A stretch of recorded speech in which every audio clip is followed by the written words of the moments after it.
আমি রিকোয়েস্ট করছি, এটা আমি সমস্ত মাইনর টিচারকে বলছি, তোমরা কিন্তু সেমিস্টার দিতে ওদের একটু উঠে দাও। এরা বিশাল চিন্তায় আছে, আমি বলছি সিরিয়াসলি বলছি, এবং আমি খালি তোমাকে বলছি না, আমি সমস্ত মাইনর টিচারদেরকে বলছি, মানে ফিজিক্স কেমিস্ট্রি আমাকেও বলছি যে ওদের সেমিস্টার 6 এর লাস্ট মাইনর আছে, এটা একটু তোমরা উতরে দাও।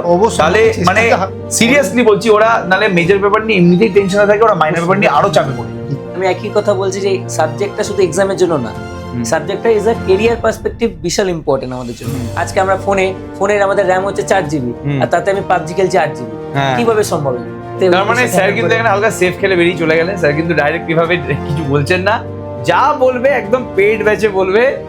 এটা আমি একা করতে পারবো না, এটা স্যারও একা করতে পারবেন না, এটা ম্যানেজমেন্ট টিম একা করতে পারবে না। পুরো টিম যখন একসাথে সিনক্রোনাইজ ওয়েতে কাজকর্ম করে, যখন সবার একটাই ভিশন থাকে যে না আলটিমেটলি স্টুডেন্টদের আমরা সব থেকে বেস্ট ফেসিলিটি দেবো, তখন আলটিমেটলি কিন্তু গেমটা চেঞ্জ হয়। আমাদের এই টিচিং প্রফেশনটায় না ফিজ গ্রোথ হয়নি, কিন্তু পরিশ্রম ফেসিলিটির প্রচুর।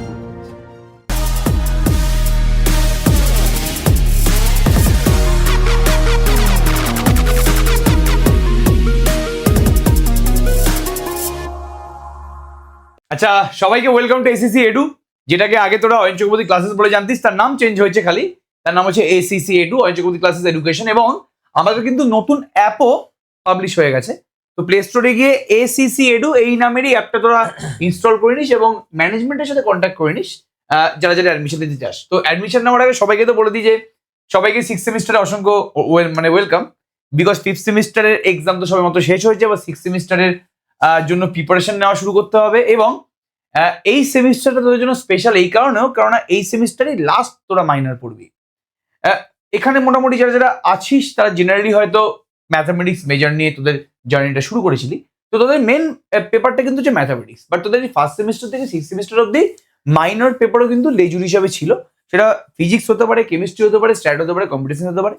তো আমরা মেনলি ম্যাথামেটিক্স মেজরের জন্যই খ্যাত। লাস্ট 10 বছর ধরে আমরা ম্যাথামেটিক্স মেজর পড়াচ্ছি, এবং ওয়েস্ট বেঙ্গলের সব থেকে বিশ্বস্ত ইনস্টিটিউট আমরা গ্র্যাজুয়েশনের জন্য, এ নিয়ে কোনো সন্দেহ নেই। কিন্তু লাস্ট 2 বছর ধরে স্যারের মতন অনেক মাইনর টিচার্সরা আমাদের সাথে জয়েন করেছেন, এবং বাদবাকি যে আমাদের সাবজেক্টগুলো আছে like physics, chemistry, stat, computer science এবং ম্যাথামেটিক্স মাইনরও আমরা কিন্তু এখন আমাদের ইনস্টিটিউটে পড়ানো শুরু করেছি।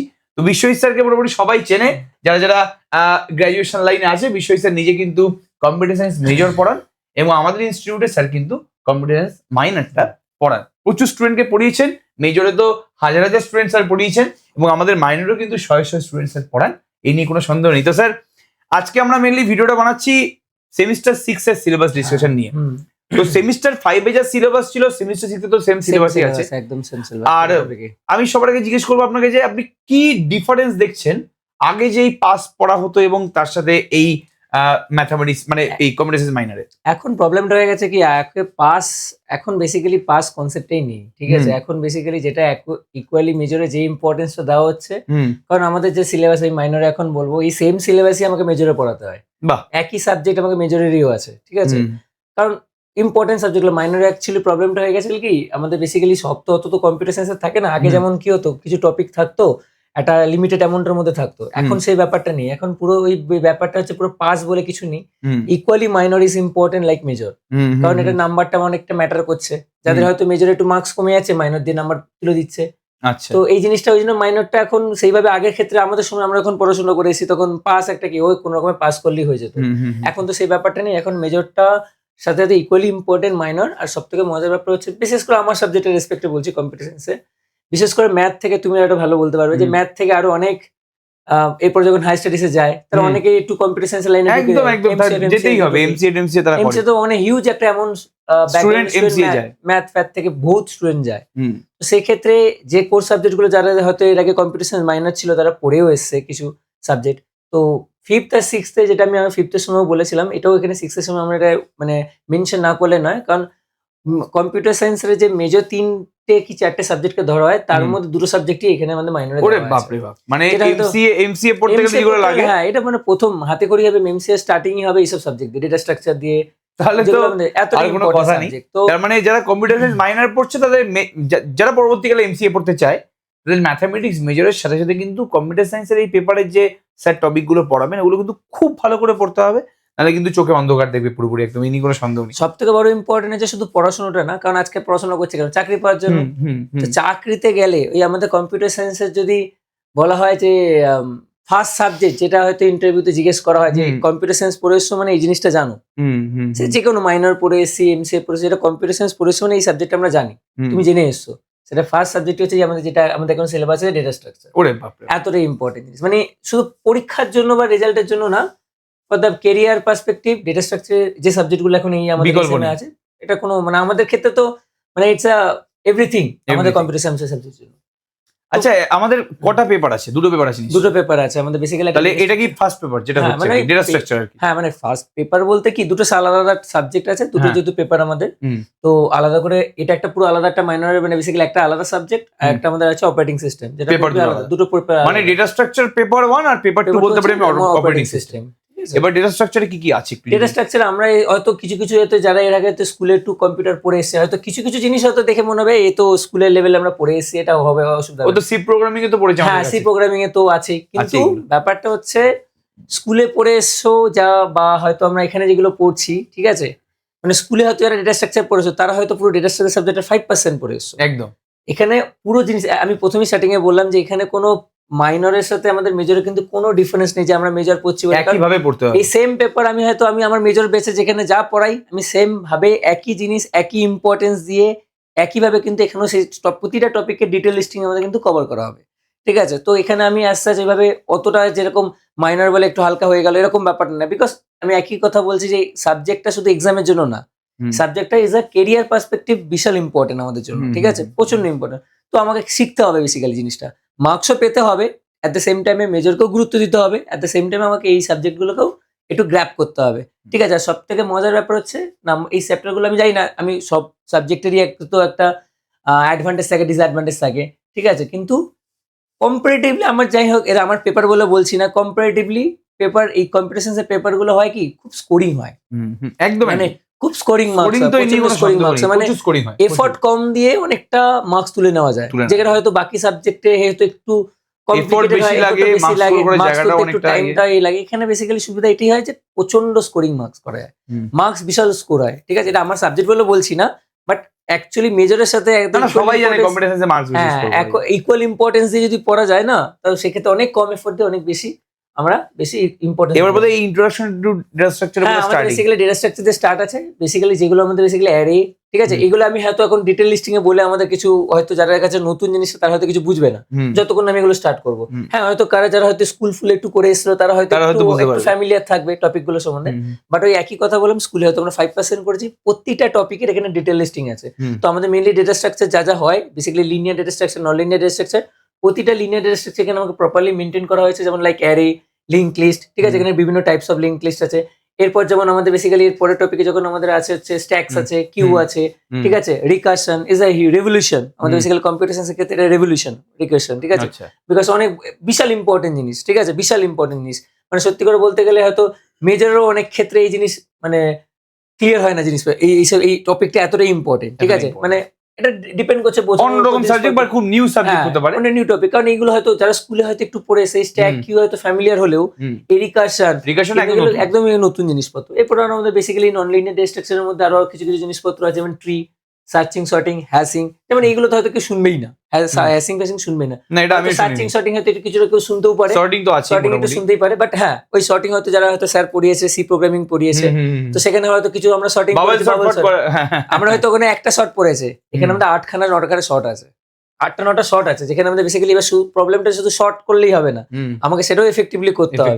তো সেইগুলো ম্যাটার করছে, যেগুলো আমাদের বেসিক্যালি একটু ডিটেল লিস্টিং এ না পড়লে আমাদের হয়তো এগুলোকে মজাটা ফ্লেভারটা পাবো না বেসিক্যালি, ঠিক আছে। তো এই হচ্ছে আমাদের বেসিক্যালি ডেটা স্ট্রাকচারের মূল টপিক গুলো থাকে, ঠিক আছে। এবার নেক্সট আমরা যে বেসিক্যালি অপারেটিং সিস্টেম, এবার ব্যাপারটা হচ্ছে এই অপারেটিং সিস্টেমকে আমরা ছোটবেলায় যেটা পড়ে এসেছি, হ্যাঁ, এবার সেই ছোটবেলার এবার আমরা পড়ে আসতাম অপারেটিং সিস্টেম বলতে কি আমরা যাদের জানতাম হচ্ছে যে ওই উইন্ডোজ, ঠিক আছে, উইন্ডোজ এক্সপি, উইন্ডোজ 7, 6 সেমিস্টারে নিশ্চয়ই এগুলো দেবে না, ব্যাপারটা তো সেরকম না। ব্যাপারটা হচ্ছে এই অপারেটিং সিস্টেমে এতটাই মজার সাবজেক্ট, আমরা এখন পড়েছি না, আমরা হয়তো অতটা ইম্পর্টেন্স বুঝিনি, পরে হয়তো পড়াতে গিয়ে হয়তো জিনিস সাবজেক্টের মধ্যে, কারণ আমাদের পুরো ডেইলি লাইফে সবকিছু জিনিসপত্র এই সাবজেক্টের উপর দাঁড়িয়ে আছে, সবকিছু, মোবাইল থেকে শুরু করে কম্পিউটার থেকে শুরু করে, এই যে কম্পিউটারে কি হয় সব থেকে বড় জিনিস, আজকে আমরা ফোনের আমাদের র্যাম হচ্ছে 4GB, আর তাতে আমি পাবজি খেলছি 8GB, কিভাবে সম্ভব এগুলো?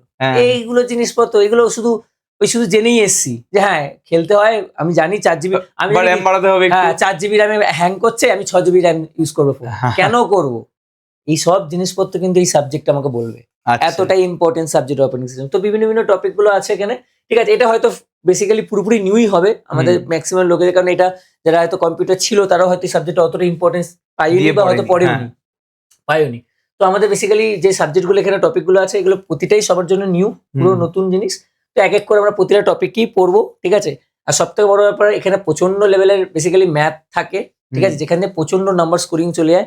এবার এই মানে পেপারে ম্যাথ আছে? হ্যাঁ, ভালো মতো ম্যাথ আছে, মানে মোটামুটি আমার যদি ধরে রাখি 20 থেকে 30% ম্যাথ। আচ্ছা, তাহলে যখন কথায় এসেই গেল, তাহলে একটু না এই নাম্বার ডিস্ট্রিবিউশনটা আপনি যদি বলে দেন তাহলে ভালো হয়। যে নাম্বার ডিস্ট্রিবিউশন হচ্ছে দুটো পেপার, এডিটরকে বলবো যে একটু এটা খেয়াল রাখতে, যে এই কথা যখন স্যার বলছেন তখন সেই অনুযায়ী আমাদের ভিডিওতে যে নাম্বার ডিস্ট্রিবিউশনটা করে দেয়। বেসিক্যালি আমাদের যে টোটাল মার্কসটা 75 মার্কসের মার্কস থাকে, ঠিক আছে, মাইনরে যেটা আছে, মেজরের মধ্যে আমাদের বেসিক্যালি 75 মার্কসই থাকছে। তো 75 মার্কসে আমাদের যেটা অ্যাটেন্ড করতে হয় বেসিক্যালি 5টা আমাদের বেসিক্যালি 2 নম্বরের কোশ্চেন অ্যাটেন্ড করতে হবে। 8টা কোশ্চেন দেবে, 5টা করতে হবে, 5 দুগুণে 10 হয়ে গেল এখানে। আর 5খানা কি 6খানা আমাদের বেসিক্যালি 5 মার্কসের কোশ্চেন থাকে, যেখান থেকে আমাদের 3টা অ্যাটেন্ড করতে হয়। আচ্ছা, ঠিক আছে, 5টা বা 6টার মধ্যে 3টা অ্যাটেন্ড করতে হবে, তাহলে 3 5 15। আর বেসিক্যালি 8টা এরকম আরো 7টা কি 8টা কোশ্চেন দেওয়া থাকবে, 8টা প্রবাবলি 8টা কোশ্চেন দেওয়া থাকে, তার মধ্যে 5টা অ্যাটেন্ড করতে হবে, আর সেখানে ইচ ক্যারি 10 মার্কস।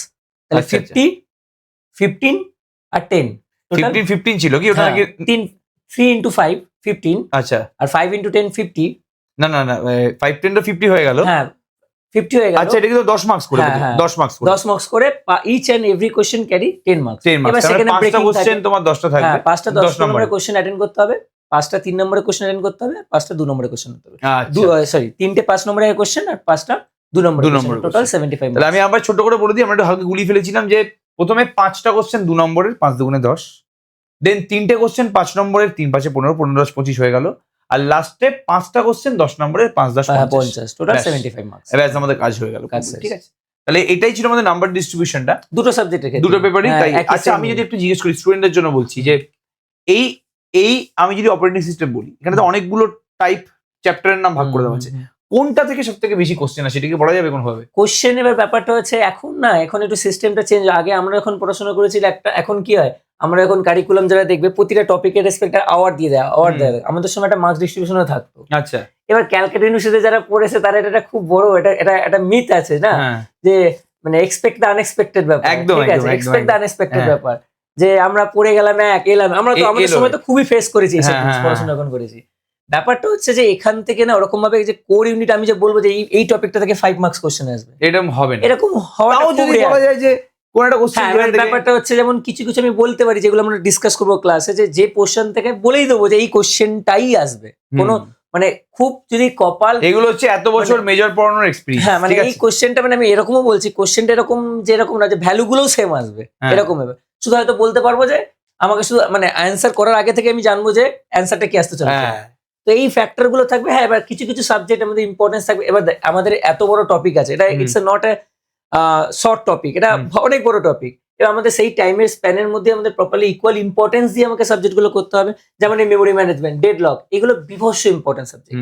কারণ এর উপরে যে বলছি না যে অ্যাকচুয়ালি যে ফ্লেভারটা অপারেটিং সিস্টেম, এই সাবজেক্টগুলোর উপর, এই টপিকগুলোর উপর বেসিক্যালি আমাদের দাঁড়িয়ে আছে। হ্যাঁ, এবার এখানে কিছু কিছু ইম্পর্টেন্ট যেমন প্রোটেকশন, সিকিউরিটি, এগুলো তো আমরা অতটাও ইম্পর্টেন্স আমাদের যে দেওয়া হয়েছে এরকম ব্যাপারটা না, ঠিক আছে। তো এবার ডিপেন্ড করছে এগুলো পুরোপুরি সাবজেক্টের উপর, ঠিক আছে, যে প্রতিটা টপিকের উপর আমাদের একটা ইকুয়াল ইম্পর্টেন্স তো থাকবেই। আবার যেমন এট দ্য সেম টাইমে data structure, at the same টাইমে অপারেটিং সিস্টেম, প্রতিটা টপিকের উপর একটা ইকুয়াল ইম্পর্টেন্স। মানে ওভাবে বলা যাচ্ছে না যে কোন টপিক। হ্যাঁ, মানে আমি এখন এটা কমিটমেন্ট দিলাম যে এখান থেকে এটাই আসবে, আমি 10 মার্কস বলে দিলাম, সবাই এই চ্যাপ্টারটাই পড়ে চলে গেল।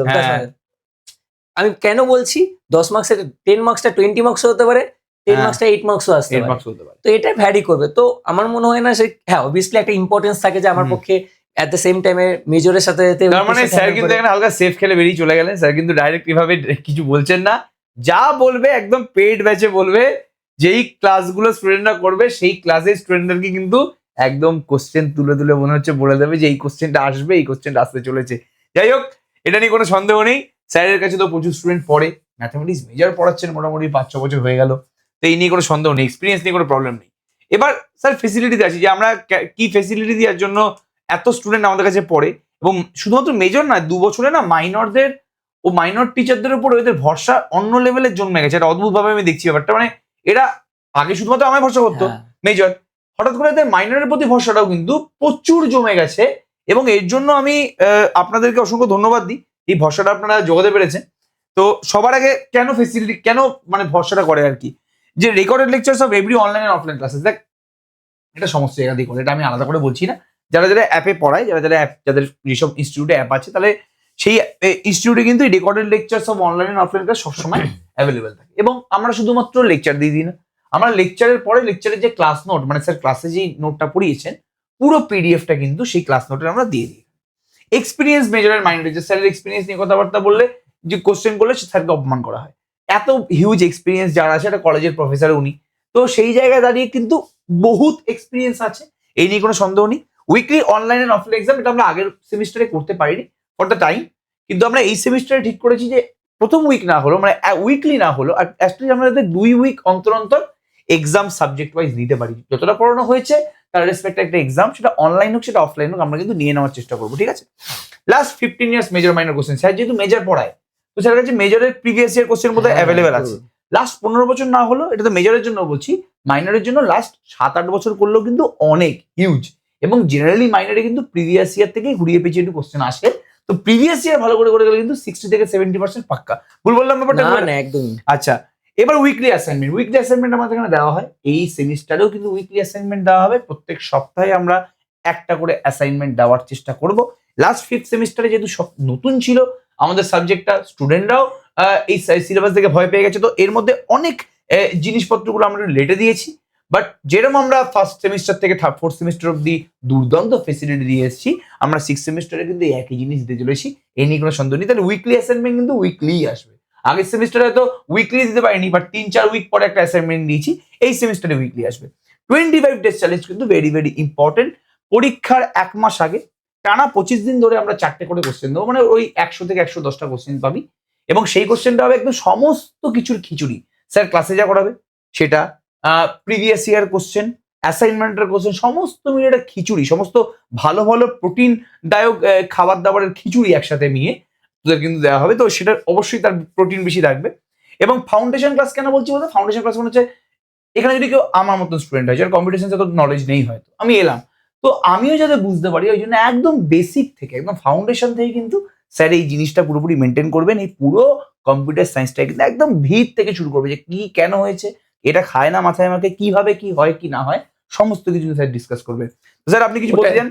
ওটাই আরো ভালো, মানে আমি ধরেই রাখি, কারণ যারা এত বছর ধরে তোমার কাছে এখানে করাচ্ছি, তো বেসিক্যালি ওটাই, মানে কেউ কিছু না জেনে আসলে আরো বেশি ভালো। একদম, কারণ ফ্রেশ জেনে আসলে প্রবলেম হয়ে যায়। জেনে আসলে ব্যাপারটা কি হয়, তাদের মনে একটা কনফিউশন থাকে, এইটা পড়ে এসছি, এটা আবার নতুন ভাবে পড়ছি, তার থেকে বেটার কি কেউ না জেনে আসলেও আমার আরো ভালো হয়, ঠিক আছে। তো সেরকম কোনো ব্যাপার নেই যে সাবজেক্ট যদি বললাম, হয়তো স্কুলে অনেকে এই সাবজেক্ট গুলো পড়ে এসছে, আর যেটা স্যার বলেই দিল অবভিয়াসলি, যে ঠিক আছে, মানে আমাদের পড়ানো সব তো ঠিকই আছে, স্যার আছে, স্যারও পড়াচ্ছে, আমরা পড়াচ্ছি, কিন্তু একটা সবকিছু জায়গায় টিচার অনেক পাওয়া যায়, সবকিছু জায়গায় সব ফেসিলিটি পাওয়া যায়, কিন্তু এখানকার বেসিক্যালি যে ম্যানেজমেন্ট, যেখানে প্রতিটা মোমেন্টে যেভাবে স্টুডেন্টদের হেল্প করা হয়, প্রতিটা মোমেন্টে সবভাবে সাপোর্ট, শুধু যে পড়ালে একটা শ্রেণী যে শুধু সারাদিন পড়িয়ে গেলাম তাতে যে মার্কস ভ্যালু চলে আসবে এরকম কোনো ব্যাপার হয় না, ঠিক আছে। এটা ফ্যাক্ট, এটা খুবই ফ্যাক্টর, একটা বিশাল বড় একটা ফ্যাক্টর। সো এখানে একটা বিশাল বড় একটা বেসিক্যালি ম্যানেজমেন্ট প্লে করে স্যার, বিশেষ করে মানে 1-to-1 এত স্টুডেন্ট থাকার পরও স্যার, আমাদের পক্ষেও হয়তো অতটা পারি না আমরা যে স্যার যতটা করে বেসিক্যালি মানে মাইনর টিচার্সরা যেভাবে সাপোর্ট দিচ্ছে, বা মাইনর টিচাররা, একটা টিম যখন স্ট্রং হয় তখন আলটিমেটলি কিন্তু গেমটা চেঞ্জ হয়। এটা আমি একা করতে পারবো না, এটা স্যারও একা করতে পারবেন না, এটা ম্যানেজমেন্ট টিম একা করতে পারবো না। পুরো টিম যখন একসাথে সিনক্রোনাইজ ওয়েতে কাজকর্ম করে, যখন সবার একটাই ভিশন থাকে যে না আলটিমেটলি স্টুডেন্টদের আমরা সব থেকে বেস্ট ফেসিলিটি দেবো। দেখো টাকা ইনকাম তো স্যার সবাই করতে চায়, টাকা ইনকাম যারা এখানে আমাদের এখানে কাজ করতে এসে তারাও চাই যে তাদের যাতে টাকা ইনকাম হয়। আমরা পড়াচ্ছি, আমাদের ব্যাক অফ দ্য মাইন্ডে চলে যে হ্যাঁ আমাদেরও যাতে টাকা ইনকাম হয়, যেই পরিমাণে আমরা সাপোর্ট দিচ্ছি। বাট এই টিচিং প্রফেশনের একটা মেন বিউটি হচ্ছে, যারা যারা টিচার বা যারা যারা উন্নতি করেছে নিজের লাইফে না, তারা প্রত্যেকে টাকার আগে, মানে যারা যারা উন্নতি করেছে তারা প্রত্যেকে টাকার আগে স্টুডেন্ট স্যাটিসফ্যাকশনের দিকে জোর দেয়। যখনই আমাদের কোনো স্টুডেন্ট স্যার ছেড়ে দেয়, আমরা কিন্তু মাথায় এরকম ভাবি না যে আমাদের এই এত টাকা চলে গেল। আমরা ভাবি যে এই স্টুডেন্টটা তাহলে কি ফেসিলিটি দিতে পারলাম না, আমি কি তাহলে একটু খারাপ পড়ালাম যে হয়তো এই স্টুডেন্ট আমাকে ছেড়ে দিল? আমাদের এগুলো মাথায় সবার আগে ঢোকে, যেটা কিন্তু অন্য কোনো ব্যবসায়িক জায়গাতে বা অন্য কোনো জায়গাতে এটা হয় না, একমাত্র কিন্তু আমাদের এই টিউশন প্রফেশনেই এটা হয়। তো আমরা যেহেতু শিক্ষক, আমরা কিন্তু বিজনেসম্যান না, we are not businessman, we are teacher who runs an educational institute or edtech business. এটা তোরা বলতে পারিস। একটা বিজনেসম্যান বিজনেস রান করা, আর একটা টিচার যখন কোনো এডুকেশনাল প্ল্যাটফর্ম রান করে, এতগুলো টিচার মিলে যখন একটা এডুকেশনাল প্ল্যাটফর্ম রান করে, তার কিন্তু সোল, তার যে আত্মা, সেটা কিন্তু ডিফারেন্ট টাইপের হয়, সেটা অলওয়েজ স্টুডেন্ট সেন্ট্রিক হয়। এই নিয়ে কোনো সন্দেহ নেই। আমাদের পড়ানোটা তো সার্থক হয় তখনই যখন আমরা অ্যাকচুয়ালি একটা স্টুডেন্টকে সেভাবে বোঝাতে পারি। জাস্ট তখনই আমাদের নিজেদের পড়ানোটাই হয়তো নিজেদের পড়াশোনা করেছে, তখন আমাদের ওটা সার্থকতা হয় সব সময় আমাদের। না হলে কারণ আমরা একটা পড়ে এলাম, শুধু টাকা যদি ইনকাম করতে হতো তাহলে তো আরো অনেক জায়গা ছিল, আর যেখানে সব থেকে বেশি মাথা খুঁড়তে হয় টাকা ইনকামের জন্য, তাহলে সেই লাইনে আমরা কেন আসতাম? তো সেটা প্রত্যেকখানে পড়াতে চাই, পড়াতে ভালোবাসি বলে, স্টুডেন্টদেরকে ভালোবাসি বলে, স্টুডেন্টদের সাপোর্ট দিতে চাই বলে আমরা এই জিনিসটা করি। আমরা এই সময় এত ফেসিলিটি ছিল? আমাদের সময় ছিল না। আমাদের সময় না ছিল ইউটিউব, আমরা পড়াশোনা আমরা তো চাটাই পেতে বসতাম, চাটাইয়ের মধ্যে বসতাম, স্যার পড়াতো, বোর্ডে লেখাতো। ফেসিলিটি বলে কিছু নেই তখন। আমাদের ওই যা ক্লাস ওয়ার্ক, ক্লাসের মধ্যে হয়ে গেল, যা হলো, ক্লাস মিস গেল। এখানে সব থেকে বড় ব্যাপার হচ্ছে ফেসিলিটি। তো আমি প্রথমে জন্য বারবার করে হাইলাইটেড করলাম যে ফেসিলিটি এটা খুব বড় ফ্যাক্টর। এই যে আমি আজকে যে কোনো কারণে হতেই পারে একটা ক্লাস মিস গেল, সাথে মানে হয়তো এরকম হয় আমি ক্লাস নিয়ে বাড়ি পৌঁছাই না, তার আগে সঙ্গে সঙ্গে আমাদের ক্লাস ভিডিও আপলোড হয়ে যায় সাথে। মানে এরকম না যে আজকে করলাম পরের সপ্তাহে আপলোড হলো, এরকম ব্যাপার একদমই সাথে আপলোড হয়ে যায়, সবকিছু আপলোড হয়। মানে এত ফেসিলিটি থাকতে অনেক বড় অ্যাডভান্টেজ। আমি দেখেছি বিশ্বজিৎ স্যার, আমরা তো 2013 সাল বা 14 সালের দিকে হয়তো শুরু করেছি, তখন জাস্ট টিচারদের ফিস ছিল। টিচারদের ফিস কি খুব বেড়ে গেছে? লাস্ট 10 বছরে আমার তো মনে হচ্ছে যে ফিস অনেক জায়গাতে কমে গেছে। আমরা এখন হয়তো সত্যি করে এখন আমাদের কমে গেছে। আমাদের সময় তো মানে আমরা এখনকার আমরা যে হয়তো যে ফিসে আমরা থাকি, সেই ফিসে তো মানে ধরাছোঁয়ার বাইরে। মানে আমি এখন এই মুহূর্তে ডিসকাস করছি না, বাট আমাদের দুটো পেপার বিশ্বজিৎ স্যার যেই টাকায় পড়াবেন তার থেকে 300 থেকে 400 টাকা আমি নিজে দিয়ে এসেছি আমার মানে গ্রাজুয়েশন পড়ার সময়। মানে আমাদের সময় 1000-1100 টাকা বোধহয় ফিস ছিল মিনিমাম, মানে স্টার্টিং ওর কমে কত পাবো না কোথাও। মানে ওটা দাঁড়িয়ে এখন আমাদের এখানে সেই আমাদের এই টিচিং প্রফেশনটা না, ফিজ গ্রোথ হয়নি, কিন্তু পরিশ্রম, ফেসিলিটির প্রচুর গ্রোথ হয়েছে। এটা একটা ভাবার জিনিস, যেখানে জিনিসপত্রের দাম হু করে বাড়ছে অন্য জায়গাতে। অন্যান্য আপনি বিজনেস দেখুন যে কিভাবে জিনিসের দাম বাড়ছে। প্রত্যেকটা জিনিস, আগে একটা সাবান যে টাকায় কিনতে এখন কি সেটা কিনতে পারি? হবে না। আগে যে টাকায় কলেজে অ্যাডমিশন হতো এখন কি সে টাকায় অ্যাডমিশন হয়? হবে না। কিন্তু আমাদের এই কোচিং ইনস্টিটিউটের কিন্তু এখনো ফিজ সেই জায়গাতেই রয়ে গেছে। তো সেটা থেকে বুঝতে পারছি যে আমরা দাঁতে দাঁত চেপে পড়ে আছি এবং আমরা সবাই লড়াই করছি। যাই হোক, আর বেশি কথা বলবো না। সবাইকে অল দ্য বেস্ট। এবং এই নাম্বারে অ্যাডমিশন দিতে চাইলে এই নাম্বারে 6291997895, এবং আমি আরেকটা নাম্বার দিচ্ছি 8777463165, 8777463165, 8777463165। এই নাম্বারে সকাল 11টা থেকে রাত 8টার মধ্যে কল করে অ্যাডমিশন নিয়ে নেবে। এই মেল আইডিতে মেল করতে পারো, কোনো সমস্যা নেই। আর অবশ্যই আমাদের অফলাইন ইনস্টিটিউট আছে, বাট অফলাইন ইনস্টিটিউটে না মাইনরের কোনো স্টুডেন্ট পড়তে আসে না। স্যার হয়তো অফলাইন ইনস্টিটিউটে পড়াতে গেলেন, কিন্তু অফলাইন ইনস্টিটিউটের সামনে কিন্তু কেউ মাইনরের জন্য কোনো স্টুডেন্ট অফলাইনে পড়তে আসে না। সমস্ত স্টুডেন্ট সব অনলাইনেই পড়ছে। কেন জানি না, বাট এটা হয়, অদ্ভুত ভাবে এটা হয় যে 100টা স্টুডেন্টের মধ্যে কেউই আসবে না অফলাইনে, সবাই অনলাইনেই পড়বে। আসলে ফেসিলিটিটাই এত ভালো যে তারা অনলাইনেই পড়ছে। অনলাইনে পড়লে এখানে এমন ভাবে অনলাইনে পড়ানো হয়, অল ইন্ডিয়াতে টপ লেভেল যেরকম অনলাইনে পড়ানো হয়, এখানেও সেই একই লেভেল অনলাইনে পড়ানো হয়। সেই ব্ল্যাকবোর্ডের মধ্যে ঘষে ক্যামেরা এদিকে ওদিকে চলে যাচ্ছে, ওই সব সিন নেই। কিন্তু এখানে তোরা যেভাবে দেখতে পাচ্ছি আমাদের ইউটিউব ভিডিও, সেভাবেই লাইভ ক্লাস হয়। তো আর কিছু বলার নেই আমাদের এখানে। সবাইকে যারা যারা অ্যাডমিশন নিসনি, বিশ্বজিৎ কাছে ইমিডিয়েটলি অ্যাডমিশন নিয়ে নেবে, বিকজ আমাদের কোচিং এরকম টিচার আছে যে মেজর পড়ায় নিজে পার্সোনালি সেপারেটলি, এবং তিনি কিন্তু মাইনারও পড়ান। আর কিন্তু সমস্ত teacher specifically minor teacher, but এর মধ্যে আমি আর বিশ্বজিৎ স্যার কিন্তু মেজর অ্যাজ ওয়েল অ্যাজ মাইনারটাও পড়াই। তো তোরা বুঝতে পারছিস যে মেজর যিনি পড়ান তার কিন্তু সাবজেক্টের প্রতি দক্ষতা, সব টিচারই দক্ষতা আলাদা লেভেলের, বাট ইনার কিন্তু কোশ্চেনের প্যাটার্নের যে নলেজটা, সেটা কিন্তু সবার থেকে বেশি। বারবার করে বলছি, ভেরি ভেরি ইম্পর্টেন্ট জায়গা কিন্তু এটা। এবং ইনি কিন্তু মেজর এবং মাইনার একসাথে পড়ান না, ইনি মাইনার আলাদা করে পড়ান, যেভাবে আমি পড়াই মাইনার আলাদা করে পড়াই, মেজর আলাদা পড়াই, এখানে কিন্তু একই জিনিসটা করা হয়। তো এই অপরচুনিটি মিস করেছি, বিকজ এই অপরচুনিটি হয়তো তোরা আর পাবিও না। যাই হোক, সবাইকে অল দ্য বেস্ট, ফাটিয়ে পরিশ্রম।